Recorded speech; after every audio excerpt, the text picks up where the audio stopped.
मैं हैदर अली बिजारानी आज रियलिज़म और मार्केंटो के जो 6 प्रिंसिपल्स हैं रियलिज़म के ऊपर, तो उन पे लेक्चर करूँगा। तो मार्केंटो के 6 प्रिंसिपल्स को डिस्कस करने से पहले मैं ये कोशिश करूँगा कि आपको रियलिज़म का कोर कॉन्सेप्ट समझा दूँ, और उसके साथ साथ ये भी डिस्कस करेंगे कि रियलिस्ट स्टेट हैं या जो रियलिस्ट लीडर हैं वो क्या बिलीव करते हैं, वो स्टेट को कैसे रेगुलेट करना चाहते हैं। तो मतलब हम सबसे पहले रियलिज्म को समझेंगे, रियलिज्म की मीनिंग को समझेंगे, रियलिज्म का कॉन्सेप्ट समझेंगे विथ एग्जांपल्स। उसके बाद मार्केंटो के 6 प्रिंसिपल्स को डिस्कस करेंगे। अब देखें, रियलिस्ट बिलीव करते हैं कि ह्यूमन नेचर है सेल्फिश और एग्रेसिव। अब देखें, जैसे ही रियलिज्म वालों का मानना है ह्यूमन नेचर सेल्फिश है और एग्रेसिव है, तो बिल्कुल उस ही वे से स्टेट की भी नेचर सेल्फिश और एग्रेसिव होती है। मतलब कि अगर कोई भी स्टेट किसी भी स्टेट के साथ ताल्लुकात बेहतर करने की कोशिश करती है या बेहतर करती है, तो हम ये नहीं कह सकते कि वो उस स्टेट के मॉरल प्रिंसिपल्स हैं जिसके तहत वो ताल्लुकात बेहतर कर रही है, मगर वो उस स्टेट का नेशनल इंटरेस्ट होता है जिसके तहत वो किसी भी स्टेट के साथ ताल्लुकात बेहतर करती है। तो इससे आप समझ जाएं कि जैसे ह्यूमन की नेचर है बिल्कुल वैसे ही स्टेट की ही नेचर है। तो ये है मानना रियलिज्म वालों का। अब देखें, कॉन्सेप्चुअल फ्रेमवर्क जो रियलिज्म का है वो है कॉन्फ्लिक्ट ऑफ इंटरेस्ट। मतलब कि कोई भी स्टेट कुछ भी करती है वो सिर्फ अपने नेशनल इंटरेस्ट को हासिल करने के लिए करती है। लेट सपोज कि अगर यूनाइटेड स्टेट ऑफ अमेरिका किसी भी स्टेट के साथ ताल्लुकात बेहतर कर रहा है, तो ये यूएसए की नेशनल इंटरेस्ट है। अगर यहाँ पे मैं कहूँ कि अगर यूएसए किसी भी स्टेट के साथ ताल्लुकात बिगाड़ रहा है, तो वो भी यूएसए की नेशनल इंटरेस्ट ही होगी। लेट सपोज कि ईरान के साथ यूएसए के ताल्लुकात ठीक नहीं, तो ये यूएसए की नेशनल इंटरेस्ट है कि ईरान को न्यूक्लियर पावर होने से रोका जाए। मतलब तो रियलिज्म वालों का यही मानना है कि स्टेट जो भी कुछ करती है वो सिर्फ अपने नेशनल इंटरेस्ट के लिए करती है और नेशनल इंटरेस्ट को पूरा करने के लिए करती है। आगे बढ़ें तो रियलिज्म थ्योरी में जो सबसे इम्पोर्टेंट सेक्टर है वो है स्टेट। मतलब कि रियलिस्ट बिलीव करते हैं कि भाई जो भी कुछ करना हो हमें अपनी स्टेट को पावरफुल बनाना है, स्टेट को ही देखकर ही रियलिस्ट करते हैं। और मार्केंटो का व्यू है कि power is the only source to control all the violence act and to establish peace. अब रियलिस्ट ये बिलीव करते हैं या ये कहें कि मार्केंटो बिलीव करता है कि पावर एक ऐसा एलिमेंट है, एक ऐसा सोर्स है या एक ऐसा सेक्टर है जिससे वायलेंस एक्ट को भी कंट्रोल किया जा सकता है और दुनिया में पीस को भी इस्टेब्लिश किया जा सकता है। तो रियलिस्ट बिलीव करते हैं कि हमारे पास या स्टेट के पास हद से ज़्यादा पावर होनी चाहिए। वो कौन सी पावर? मिलिट्री पावर, जिससे हम दुनिया में पीस को भी प्रमोट कर सकें और वायलेंस एक्ट को भी कंट्रोल कर पाएँ। अब देखें, अब ये एक ऐसी स्लाइड मैंने रखी है जिससे आपको रियलिज्म का कोर कॉन्सेप्ट समझ आ जाएगा कि भाई रियलिज्म है क्या चीज़। अब देखें, इंटरनेशनल रियलिज्म बिलीव करते हैं, रियलिज्म के लोग बिलीव करते हैं, रियलिस्ट बिलीव करते हैं कि इंटरनेशनल सिस्टम है अनार्की, मतलब कि एब्सेंस ऑफ सेंट्रल गवर्नमेंट। अब देखें, रियलिज्म के हिसाब से कि कोई भी कंट्री, किसी भी कंट्री के ऊपर सेंट्रल गवर्नमेंट नहीं होती। लेट सपोज कि कंट्री ए और कंट्री एफ, कंट्री ए इतनी पावरफुल नहीं जितनी कंट्री एफ, तो हम कभी भी ये नहीं कह सकते कि कंट्री ए के ऊपर जो सेंट्रल गवर्नमेंट है वो कंट्री एफ है। ये कभी भी नहीं कह सकते, क्योंकि कंट्री ए अपने इंटरनल अफेयर्स में अपनी खुद मुख्तियारी में बिल्कुल ही आज़ाद है, जैसे कंट्री एफ अपने इंटरनल अफेयर में आज़ाद है।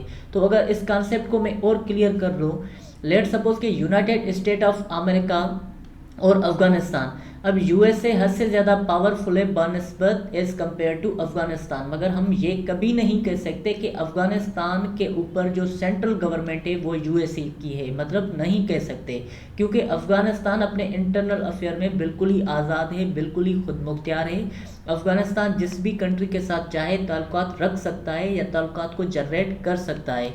तो रियलिस्ट यही कहते हैं कि भाई इंटरनेशनल सिस्टम में है अनार्की, मतलब कि कोई भी कंट्री किसी कंट्री के ऊपर सेंट्रल गवर्नमेंट नहीं। तो इसके लिए क्या करना होगा? इसके लिए हर स्टेट को सेल्फ हेल्प सिस्टम ही करना होगा। मतलब कि अगर कंट्री ए की जंग लग रही है तो उसके बाद कंट्री कभी भी एफ आकर कंट्री ए के लिए नहीं लड़ेगा। तो जो भी कुछ करना है उस कंट्री ए, मतलब कि जो इतनी पावरफुल कंट्री नहीं, उसे सेल्फ हेल्प सिस्टम करना होगा अगर कोई भी ऐसा सिचुएशन, कोई भी ऐसी सिचुएशन आ जाए। और सेल्फ हेल्प सिस्टम में जो भी कंट्री करती है वो क्यों करती है सेल्फ हेल्प सिस्टम, मतलब कि अपनी मदद आप वो करती है अपनी सर्वाइवल और सिक्योरिटी को बढ़ाने के लिए। और सर्वाइवल और सिक्योरिटी रियलिस्ट बिलीव करते हैं वो बढ़ती है मिलिट्री पावर से। देखें, जर्मन जब वर्ल्ड वार 2 हुई तो उसमें जर्मन ने पोलैंड पे अटैक किया, मगर पोलैंड के पास इतनी मिलिट्री पावर थी नहीं जिससे जर्मन को इतना रेजिस्ट नहीं कर पाए। वैसे ही जर्मन ने अटैक किया स्लोविका पे, तो स्लोविका को भी इतना मिलिट्री पावर नहीं था जैसे वो जर्मन को रेजिस्ट कर पाते। मगर जब जर्मन ने रशिया के ऊपर अटैक किया वर्ल्ड वार 2 में, तो रशिया ने बिल्कुल ही टफ टाइम दिया जर्मन को और जर्मन को रेजिस्ट कर दिया। अब यहाँ से आप समझ जाएं कि रियलिस्ट यही बिलीव करते हैं कि भाई जितना आपके पास मिलिट्री पावर होगा उतना ही आपकी सर्वाइवल और सिक्योरिटी बढ़ेगी। और उससे जो मिलिट्री पावर से स्टेट क्या करती है, मिलिट्री पावर से स्टेट अपने रिलेशनल पावर को यूज़ करती हैं। अब रिलेशनल पावर क्या है, रिलेशनल पावर यहाँ पे समझ लें कि लेट सपोज कि ये स्टेट बड़ी पावरफुल स्टेट है, ये स्टेट इतनी पावरफुल नहीं, मगर उसके साथ साथ ये स्टेट बड़ी एग्रेसिव स्टेट है। मगर जब भी ये स्टेट पावरफुल स्टेट को देखेगी, क्योंकि इस पावरफुल स्टेट के पास बहुत मिलिट्री पावर है, तो अपने ये बिहेवियर में थोड़ी बहुत चेंज लाएगी। तो इससे ही कहा जाता है रिलेशनल पावर, जो उसके बिहेवियर में चेंज आई किसी भी पावरफुल स्टेट को देखकर। तो मिलिट्री पावर से स्टेट अपने रिलेशनल पावर का इस्तेमाल करती हैं जिससे दुनिया में पीस कायम हो, पीस जनरेट हो। तो अब इस सारी पॉइंट्स को मैं इस एक ही स्लाइड में समराइज़ करना चाहता हूँ कि भाई इंटरनेशनल सिस्टम है अनार्की, मतलब कि एब्सेंस ऑफ सेंट्रल गवर्नमेंट। कोई भी कंट्री किसी कंट्री के ऊपर सेंट्रल गवर्नमेंट नहीं, तो इसलिए हर कंट्री को अपनी मदद आप करनी होगी। और वो मदद या सेल्फ हेल्प सिस्टम क्यों करती है, अपनी सर्वाइवल और सिक्योरिटी को बढ़ाने के लिए। और सर्वाइवल सिक्योरिटी जो बढ़ती है वो बढ़ती है मिलिट्री पावर से, और मिलिट्री पावर से स्टेट अपने रिलेशनल पावर का इस्तेमाल करती हैं दुनिया में पीस को जनरेट करने के लिए या पीस को कायम करने के लिए। तो अब हम डिस्कस करेंगे मार्गेंथो के 6 प्रिंसिपल्स जो रियलिज्म के ऊपर हैं। मार्गेंथो का सबसे पहला नंबर पॉइंट है कि politics is governed by the objective laws, मतलब कि पॉलिटिक्स जो रेगुलेट होती है, गवर्न होती है, वो होती है ऑब्जेक्टिव लॉज से। अब सबसे पहले हमें ये देखना होगा कि ऑब्जेक्टिव लॉज क्या हैं। भाई ऑब्जेक्टिव लॉज वो लॉज जो फिक्स हों, जो कंस्टेंट हों, और उससे आगे ये कहा गया है कि which have roots in human nature. और उन ऑब्जेक्टिव लॉज जो कंस्टेंट हैं, जो फिक्स हैं, उनकी एग्जिस्टेंट मौजूद है ह्यूमन की नेचर में। अब देखें, ऑब्जेक्टिव लॉज और ह्यूमन नेचर पर ही बेस होते हैं।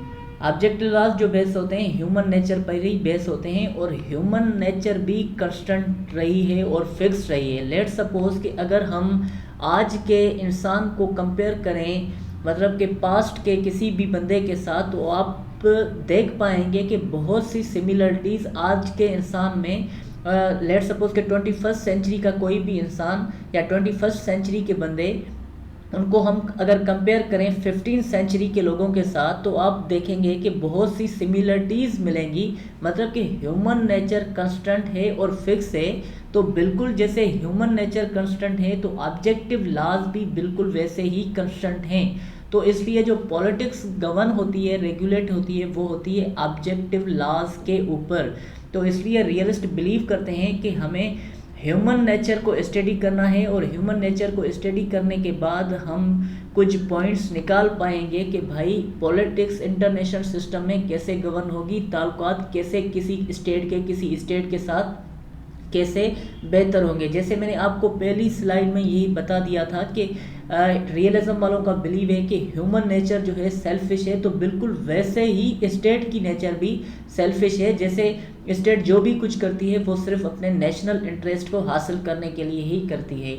अब सेकंड नंबर पॉइंट कि national interest defined in term of national power. जैसे मैंने आपको बता दिया कि रियलिज्म का यही बिलीव है कि भाई जो भी स्टेट के पास का जो नेशनल इंटरेस्ट होता है वो यही होता है कि नेशनल पावर, मतलब कि पावर बढ़ानी है। और पावर कौन सी पावर? Military power. जैसे प्रीवियस स्लाइड में मैंने आपको जर्मन का और रशिया का एग्जांपल दिया है। तो रियलिस्ट बिलीव करते हैं पावर पे, वो मिलिट्री पावर। अब third number point, interest is always dynamic. Realist ये बिलीव करते हैं कि भाई जो इंटरेस्ट होती है वो डायनामिक होती है, मतलब कि इंटरेस्ट वक्त के हिसाब से चेंज होती रहती हैं स्टेट्स की। तो अगर आज किसी स्टेट की किसी भी स्टेट के साथ कोई इंटरेस्ट है तो हो सकता है कि कभी वो ताल्लुकात जो आज बेहतर हैं कल वो ख़राब हो जाएं। तो इसलिए जो इंटरेस्ट होती हैं वो डायनामिक होती हैं। जैसे आप देखें ईरान में 1979 में जब ईरान रेवोल्यूशन आया था तो उस वक्त, उससे पहले ईरान के और यूएसए के ताल्लुकात बहुत ही बेहतर थे, मगर अब इतने बेहतर नहीं। तो ये क्या था? ये इंटरेस्ट थी जिसके तहत उनके ताल्लुकात बेहतर थे। अब वो इंटरेस्ट नहीं जिसकी वजह से वो ताल्लुकात ख़राब हैं, बिगड़ चुके हैं। तो सब कुछ इंटरेस्ट में ही होता है और इंटरेस्ट चेंज होती रहती हैं। और फोर्थ नंबर पॉइंट है कि moral principles can not be applied to politics. अब मॉरल प्रिंसिपल्स को हम कभी भी सियासत पे, पॉलिटिक्स पे अप्लाई या इंटरनेशनल सिस्टम में रिलेशंस को रेगुलेट करने में कभी भी मॉरल प्रिंसिपल्स को अप्लाई नहीं कर सकते। और फिफ्थ नंबर पॉइंट में मॉर्गेंथो ने एक डिफरेंस लाने की कोशिश की है। उसने कहा है कि moral laws that govern the universe are difference from the moralities of daily life.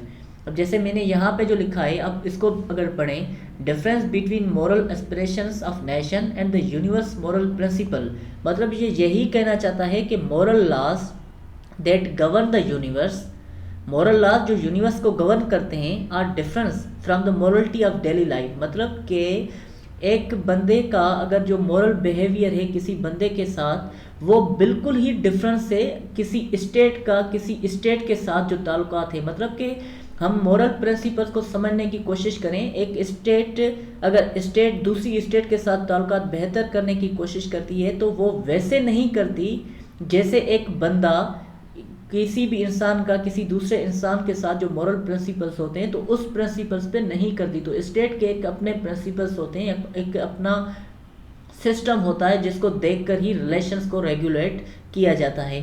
और लास्ट नंबर पॉइंट इसमें है कि भाई इंटरनेशनल रिलेशंस में या इंटरनेशनल पॉलिटिक्स में जो रियलिज्म है वो ही सबसे ज़्यादा एक इम्पोर्टेंट, वो ही सबसे ज़्यादा मोस्ट इम्पोर्टेंट थ्योरी है रियलिज्म की। तो ये था मॉर्गेंथो का सिक्स प्रिंसिपल।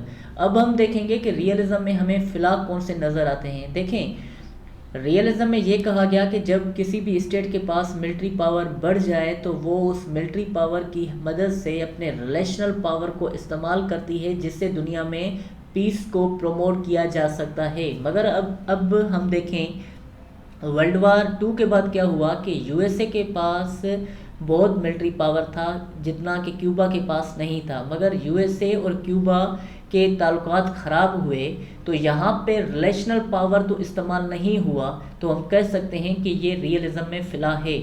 और यूएसए की जंग हुई वियतनाम के साथ, और वियतनाम के साथ भी नहीं, अगर मैं इसे और इजी कर लूँ तो वियतनाम का एक कम्युनिस्ट गिरोह था वियतकोंग। वियतकोंग के साथ यूएसए की जो गोरिल्ला वारफेयर करते थे उसके साथ यूएसए के क्लैशेस हुए, यूएसए की जंग हुई, मगर वो उस वियतकोंग ने यूएसए को तारीख में पहली मर्तबा डिफीट कर दिया। तो यहाँ से आप देख पाएँ कि रियलिज्म का ये बिलीव था कि अगर आपके पास मिलिट्री पावर ज़्यादा हो तो आप उससे अपने रिलेशनल पावर को चेंज करेंगे जिससे दूसरी कंट्री जो एग्रेसिव हो या कोई ग्रुप जो एग्रेसिव हो वो अपने बिहेवियर में चेंज लाएगा। मगर यहाँ पे वियतनाम के जो कम्युनिस्ट जो फाइटर थे, जो फ्रीडम फाइटर थे वियतकोंग के बंदे, उनकी बिहेवियर में चेंज तो नहीं आई और नहीं कि वो उस मतलब के पीस को प्रमोट कर पाए। तो इससे हम कह सकते हैं कि भाई रियलिज्म थ्योरी में भी कुछ फ्लॉज हैं। तो ये था मेरा लेक्चर रियलिज्म के ऊपर। मैं उम्मीद करता हूँ कि आपको पसंद आया होगा। अगर पसंद आया हो लाइक करें, शेयर करें, सब्सक्राइब करें। Thank you, that's all.